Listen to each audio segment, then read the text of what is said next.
Hello दोस्तों, स्वागत है आपका हमारे चैनल पर। आज हम पढ़ रहे हैं जीव विज्ञान का अध्याय नंबर 3 कोशिका विज्ञान के प्रश्नोत्तर। हमारा पहला क्वेश्चन है, सेल नाम किस जीव वैज्ञानिक ने सर्वप्रथम दिया था? सेल नाम रॉबर्ट हुक ने दिया था। अगला क्वेश्चन है, किसकी उपस्थिति के कारण किसी पादप कोशिका और पशु कोशिका में अंतर पाया जाता है? कोशिका भित्ति के कारण पादप कोशिका और पशु कोशिका में अंतर पाया जाता है। अगला, कोशिकीय व आणविक जीव विज्ञान केंद्र कहाँ स्थित है? कोशिकीय व आणविक जीव विज्ञान केंद्र हैदराबाद में स्थित है। अगला क्वेश्चन, कौन सी रचना जंतु कोशिका और वनस्पति कोशिका से विभेदित करती है? सेनेट्रियोल। सेनेट्रियोल रचना जंतु कोशिका को वनस्पति कोशिका से विभेदित करती है। अगला क्वेश्चन, निम्नलिखित में से कौन सा कोशिकांग डीएनए रखता है? माइटोकॉन्ड्रिया। माइटोकॉन्ड्रिया ऐसा कोशिकांग है जो डीएनए रखता है। अगला क्वेश्चन, निम्नलिखित कोशिका अंगकों में कौन सा एक अर्धपारगम्य अंग है? कोशिका झिल्ली एक अर्धपारगम्य अंग है। अगला क्वेश्चन, कोशिका में राइबोसोम की अनुपस्थिति में निम्न में से कौन सा कार्य संपादित नहीं होगा? कोशिका में राइबोसोम की अनुपस्थिति से प्रोटीन संश्लेषण नहीं होगा। अगला क्वेश्चन, कौन सा कोशिकांग प्रोटीन संश्लेषण में प्रमुख भूमिका निभाता है? एंडोप्लाज्मिक रेटिकुलम एवं राइबोसोम प्रोटीन संश्लेषण में प्रमुख भूमिका निभाता है। अगला क्वेश्चन, निम्नलिखित पोषकों में से कौन सा एक पौधों की कोशिका भित्ति का एक संरचनात्मक घटक है? मैग्नीज। मैग्नीज पौधों की कोशिका भित्ति का एक संरचनात्मक घटक है। नेक्स्ट क्वेश्चन, यदि माइटोकॉन्ड्रिया काम करना बंद कर दे तो कोशिका में कौन सा कार्य नहीं होगा? भोजन का ऑक्सीकरण। यदि माइटोकॉन्ड्रिया काम करना बंद कर दे कोशिका में तो भोजन का ऑक्सीकरण नहीं होगा।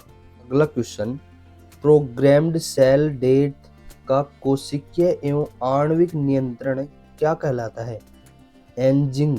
एंजिंग कहलाता है। अगला क्वेश्चन, न्यूक्लियस के बाहर डीएनए कहाँ मिलता है? न्यूक्लियस के बाहर माइटोकॉन्ड्रिया में डीएनए का मिलाप होता है। अगला क्वेश्चन, कोशिका का ऊर्जागृह किसको कहा जाता है? कोशिका का ऊर्जागृह माइटोकॉन्ड्रिया को कहा जाता है। नेक्स्ट क्वेश्चन, कौन सा अंगक प्राय जंतु कोशिका में उपस्थित नहीं होता? लवक। लवक जंतु कोशिका में उपस्थित नहीं होता। अगला क्वेश्चन, कौन सी रचना जंतु कोशिका को वनस्पति कोशिका से विभेदित करती है? सेनेट्रियोल। सेनेट्रियोल रचना कोशिका को वनस्पति कोशिका से विभेदित करती है। अगला क्वेश्चन, निम्नलिखित में कौन सबसे बड़ा कोशिकांग है? यानी कि प्रकाश संश्लेषक कोशिकाओं में सबसे बड़ा कोशिकांग क्या है? प्लास्टिड सबसे बड़ा कोशिकांग है। नेक्स्ट क्वेश्चन, माइटोकॉन्ड्रिया किस में अनुपस्थित होता है?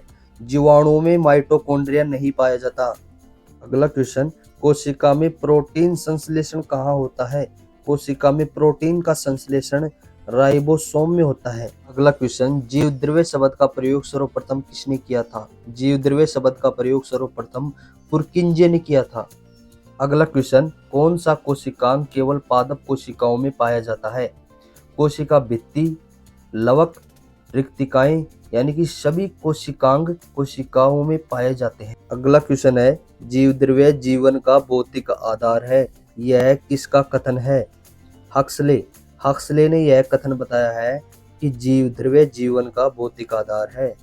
अगला क्वेश्चन, अवर्णिक लवक मुख्यतः पाए जाते हैं। अवर्णिक लवक जड़ों की कोशिकाओं में पाए जाते हैं। अगला क्वेश्चन है, डीएनए के द्वितीय हेलिक्स प्रारूप को पहली बार किसने प्रस्तावित किया था? डीएनए के द्वितीय हेलिक्स प्रारूप को वाटसन तथा क्रिक ने प्रस्तावित किया था। अगला क्वेश्चन, न्यूक्लियस की खोज सर्वप्रथम किसने की? न्यूक्लियस की खोज सर्वप्रथम ब्राउन ने की। ब्राउन नामक वैज्ञानिक ने की थी। अगला क्वेश्चन, वास्तविक केंद्रक किसमें अनुपस्थित होता है? वास्तविक केंद्रक जीवाणुओं में अनुपस्थित होता है। जी हाँ दोस्तों, आज का ये अध्याय 25 क्वेश्चनों के साथ ही समाप्त करते हैं और चलते हैं अगले अध्याय में पादप आकारिकी के प्रश्न उत्तर।